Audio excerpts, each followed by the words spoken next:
Connaissez-vous la Peugeot 405? Non?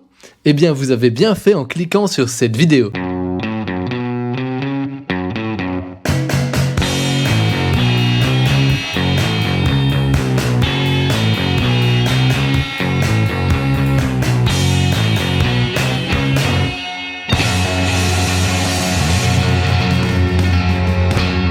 Présentée en 1987, arrêtée chez nous en 1997, elle fut voiture de l'année en 1988.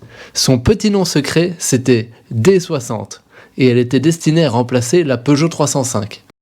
Elle se voulait être la concurrente des Renault 21, Ford Sierra, Opel Ascona et Audi 80. Comme quoi, ça ne date pas d'hier leur envie de se battre à armes égales avec les Allemands. Elle était également la concurrente de la BX avec laquelle elle partageait sa plateforme, un peu comme la 308 et l'Opel Astra de nos jours. Elle bénéficie d'un fabuleux CX de 0.30 grâce à son seul rétro-gauche. Malgré tout, cette 405 n'en est pas une mauvaise voiture avec une suspension à 4 roues indépendante. Pour rappel, ça ne l'est plus par défaut sur les nouvelles. Et surtout, c'est la première Peugeot à bénéficier du volant réglable en hauteur.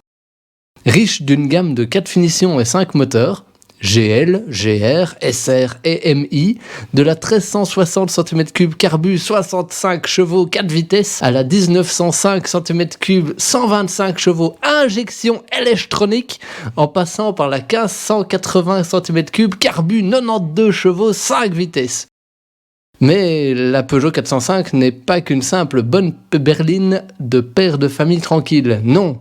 La Peugeot 405 était aussi une incroyable version break, une version de course, accusant 900 kg sur la balance et affichant 600 chevaux. Sur sa fiche technique, elle a marqué et traumatisé le Pikes Peak entre les mains de ce bon vieux Harry Vatanen.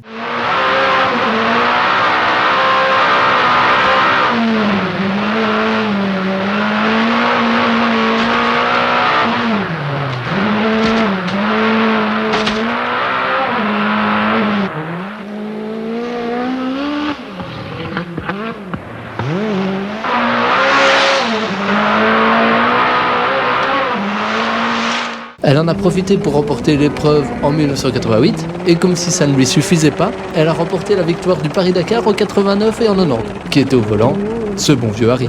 Et dans le privé, eh bien, la MI16 ravissait les papas les plus pressés. Premier moteur multi-soupape français, 1905 cm3 poussé à 160 chevaux, promettant un 0 à 100 expédié en 8 secondes 5, et une vitesse maximale de 220 km/h. Ça en fait du sport.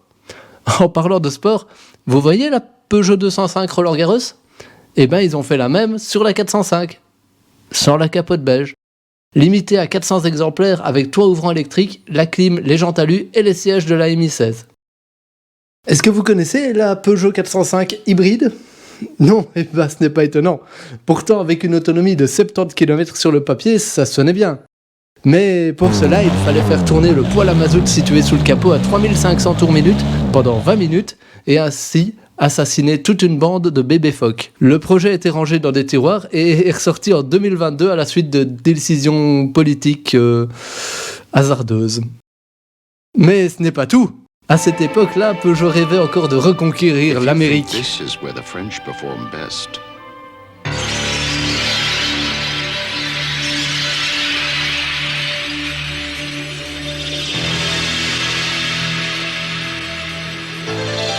We suggest you test drive the 6-cylinder Peugeot 505.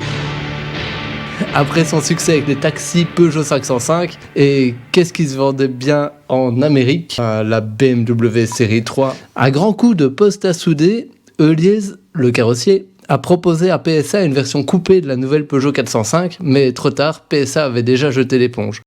C'est dommage, quand on voit la dégaine de l'auto, on ne peut que le regretter. Elle aurait fait l'objet d'une autre spéculation sur les Youngtimers. Si vous avez loupé le coche et que vous êtes resté coincé devant la télé, devant le Club Dorothée, vous pouvez toujours vous commander une Peugeot 405 neuve. Des versions plus ou moins modernes sont disponibles à l'achat en Égypte, en Iran et en Azerbaïdjan. Produite à plus de 5 millions d'exemplaires, la Peugeot 405 était encore en 2017 la deuxième Peugeot la plus vendue dans le monde. Si cette vidéo vous a plu, n'hésitez pas à mettre un j'aime, on se retrouve bientôt dans une autre vidéo.